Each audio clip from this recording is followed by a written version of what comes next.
morning. Today I'd like to talk to you about love and the practice of loving kindness. Can you believe that the month of February is here again? And with it, the fact that it symbolizes love. Everywhere we look around, red hearts and cupids are displayed to symbolize and celebrate that, in fact, love is in the air. But what about the rest of the year? For myself, looking back over the last 12 months, our lives changed dramatically in 2020. As a spiritual community, we hunkered down together via Zoom, drawing closer by loving and supporting one another in these little boxes on our cell phones, tablets, and computer screens. And as we emerge from our long period of introspection and prepare to resume our lives, we find ourselves standing at a crossroads, a major crossroads. We can choose to stay closed down, insulate ourselves from the fear, anger, hatred, and violence we see around us, and by default, continue down our current path. Or we can open our hearts and choose to share our love, raising the vibration of the planet. Yes, it is a very challenging time to be here, and I'm devoted to seeing our world become a better place by choosing to actively share love that this month of February represents, and I'm encouraging you to do the same. What's intriguing to me is the idea that small focus groups of individuals can make an impact collectively. By supporting each other in choosing love, we contribute to establishing a critical mass of people who are actively waking up to higher levels of consciousness throughout the globe. Finding the strength within to open our hearts to the enormity of the suffering that surrounds us is the first step towards real change. And from this heart-centered place, we can see things clearly and decide where we want to direct our efforts. More and more planets are moving into and remaining in the sign of Aquarius, and all around us, the drumbeat, Age of Aquarius, is getting louder and louder, bringing with it an expectation of a shift into group rather than individual consciousness, from me to we. This is where I am choosing to direct my efforts, and I am encouraging you to do the same. So the Age of Aquarius represents this shift by restoring the plan of love and light on Earth, which is the last line of the Great Invocation. And for those of you who may not be familiar with the Great Invocation, it was channeled by Theosophist Alice Bailey at the end of World War II. The greatest war in human history, which had a profound effect on the entire planet. So I will recite a slightly modified version of the Great Invocation, a little bit different from the original, in keeping with our current times. Are you ready? From the point of light within the mind of God, let light stream forth into our minds. Let this light fill the earth. From the point of light within the heart of God, let love stream forth into our hearts. Let unconditional love fill the earth. From the center where the will of God is known, let purpose guide our wills, the purpose which the ascended masters know and serve. And from the center, which we call the human race, let the plan of love and light expand our consciousness and diminish our fears. Let light and love restore this plan on earth. And so it is. Yet again, we face global catastrophe on many fronts: an ongoing pandemic, overpopulation, social injustice, racism, poverty, climate change, and the destruction of Earth's ecosystems. When are we going to wake up to the fact that we may very well be running out of time and chances to turn things around? How can we be a part of restoring the plan of love and light on Earth? By making conscious choice to become the change we wish to see in the world. If we want a world filled with love and light, we must first fill ourselves with love and light. Now, this is easy to say, but how do we fill ourselves with love and light?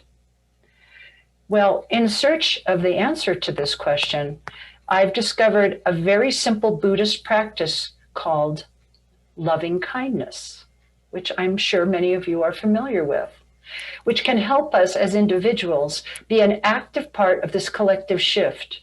And this morning, I will explain the basics to you so you can get started if that's what you choose to do. So the original name of this practice is Metta Bhavana.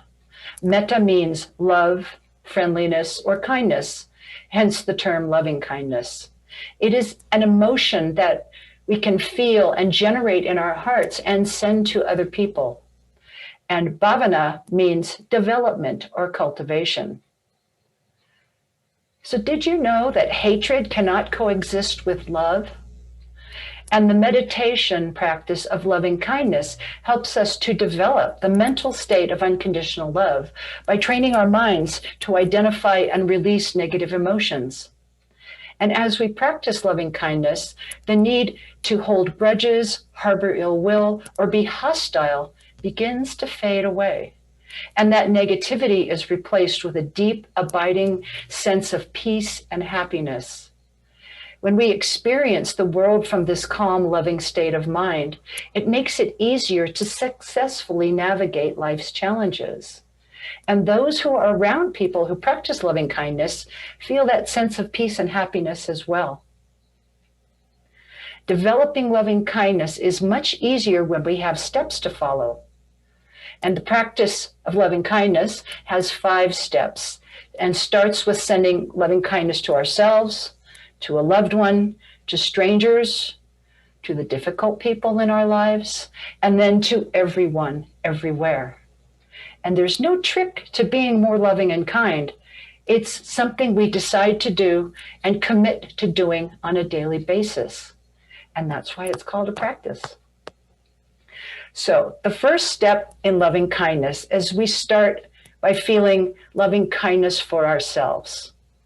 We can do this by becoming aware of ourselves with an attitude of loving acceptance while focusing on feelings of peace, calm, and tranquility, which naturally blossom into loving kindness. Then imagine loving kindness becoming a beautiful soft pink light flooding your body as you say to yourself, "May I be happy and have the sources of happiness. May I be free from suffering and the causes of suffering.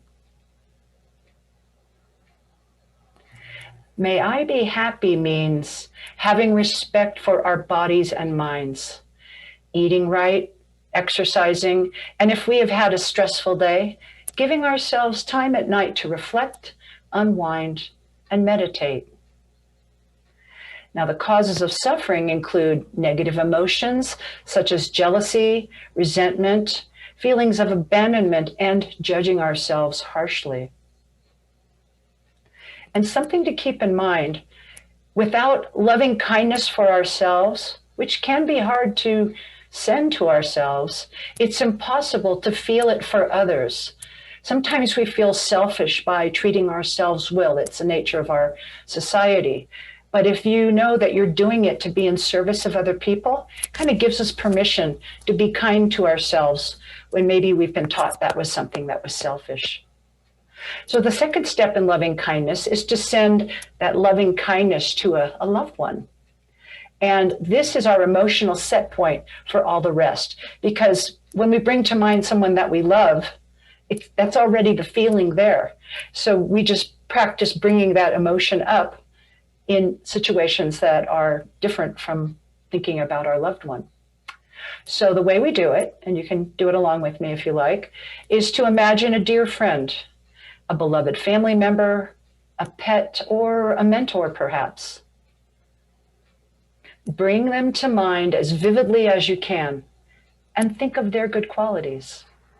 Feel your connection, your goodwill towards them, and then send them the soothing, soft pink light of loving kindness from your heart center to theirs. Experience and expand the loving feelings that thinking about them evokes while you say to yourself, May my loved one be happy and have the sources of happiness. May they be free from suffering and the causes of suffering. Just take a moment to notice how that feels. And keep in mind that that feeling right there is our emotional set point for the rest of the steps in this practice. So now we go on to the third step, extending loving kindness to a casual acquaintance or a stranger perhaps. It could be a neighbor, your local grocer, coworker, or someone you pass on the street. Reflect on their humanity, just like you. They want peace and happiness, and just like you, they wish to be free from suffering. Cultivate and send them the same soft pink light of loving kindness that you sent to your loved one, as you say to yourself, may they be happy and have the sources of happiness. May they be free from suffering and the causes of suffering.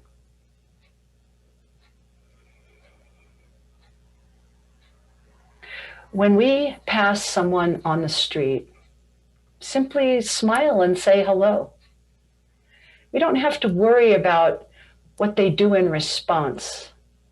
And keep an eye open for opportunities to show loving kindness to strangers. Whenever we get a chance to do a random act of kindness, take it. Why not? Got nothing to lose and everything to gain. So the fourth step is the most difficult one, and it's extending loving kindness to someone you have difficulty with. Difficult people push our buttons, like triggering strong negative emotions, and they're our best teachers. So you may want to start with someone who only annoys you a little bit, but I'm going to walk you through the practice and just observe how you feel.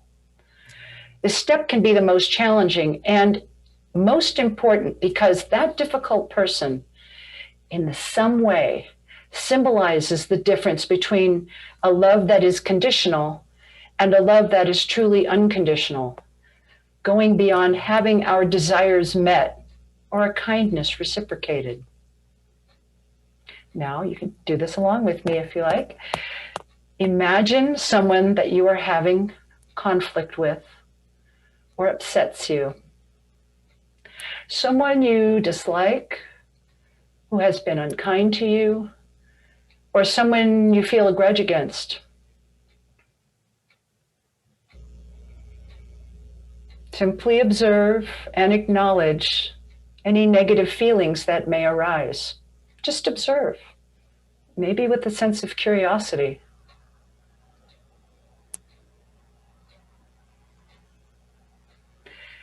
Then reflect on their humanity because, just like you, they want peace and happiness.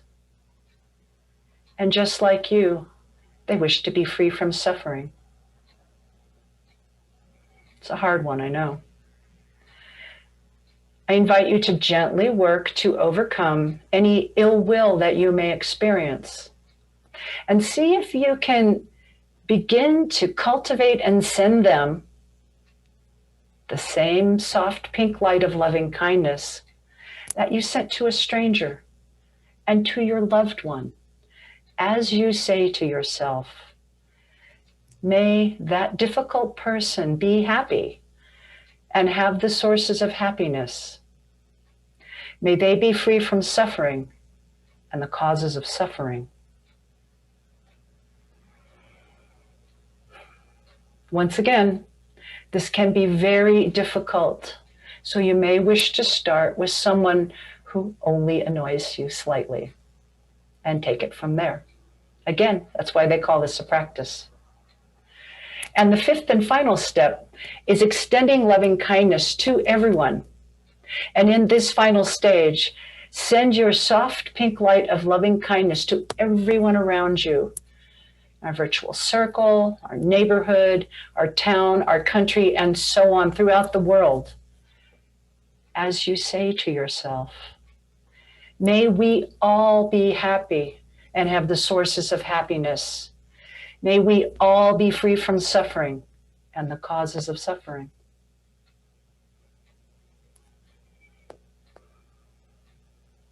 Feel the beautiful, soft pink light of loving kindness spreading in waves from your heart center to everyone, to all beings everywhere, creating a web of loving kindness that completely surrounds the planet, raising the vibration.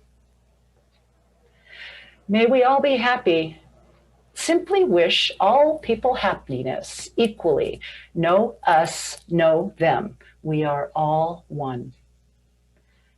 May we all be free from suffering. Now, cultivate, develop the ability to go beyond our fear of feeling pain by opening our hearts to the suffering that surrounds us. Tragedy in the news, or sitting with a friend who's afraid of dying. Practicing loving kindness does not mean that we approve of or condone any and all actions. It means that we are able to clearly see that things are incorrect or harmful while maintaining the connection created by loving kindness. While we may not like someone's actions, we can still love them unconditionally. We need to use wisdom in our loving kindness practice, both in the development of the practice and in its application to challenging situations that arise in our daily lives. Now, if we simply go through the motions without truly opening our hearts, the practice of loving kindness can be perceived as superficial. But on the flip side, if we open our hearts too much, we end up feeling drained, as if we were used as a doormat. So loving kindness needs to be practiced in a balanced and skillful manner. Also, I'm here to tell you, loving kindness does not develop overnight. It's only after we've been practicing for a while that we begin to notice new habits developing, namely, not being so hard on ourselves or others all the time. It's so refreshing not to be pissed off all the time. I encourage all of us to do our best and apply loving kindness in everyday situations, to have an open heart and a positive, friendly attitude towards everyone we encounter without discrimination. It may sound unrealistic in this less than loving and kind world, but when applied with discernment and understanding, the practice of loving kindness is a very, very powerful tool. So, while the world situation may seem increasingly bleak, there is hope. And this hope lies within us when we take the initiative to be the change we wish to see in the world by practicing loving kindness, and to actively shift our human consciousness from me to we. The age of Aquarius represents this shift in consciousness by restoring the plan of love and light on earth. And simple practices like loving kindness can help us as individuals be an active part of this collective shift, because we are all in this together. So by speaking or hearing the Great Invocation, it becomes reality. So I invite you all to take a few deep breaths and prepare to feel, receive, and become the divine plan of love and light on earth, while I recite those words once again. From the point of light within the mind of God, let light stream forth into our minds. Let this light fill the earth. From the point of love within the heart of God, let love stream forth into our hearts. Let unconditional love fill the planet. From the center where the will of God is known, let purpose guide our wills, the purpose which the ascended masters, like Jesus and Buddha, know and serve. And from the center which we call the human race, Let the plan of love and light expand our consciousness and diminish our fears. Let light and love restore this plan on earth. Let light and love restore this plan on earth. Let light and love restore this plan on earth. And so it is. Thank you.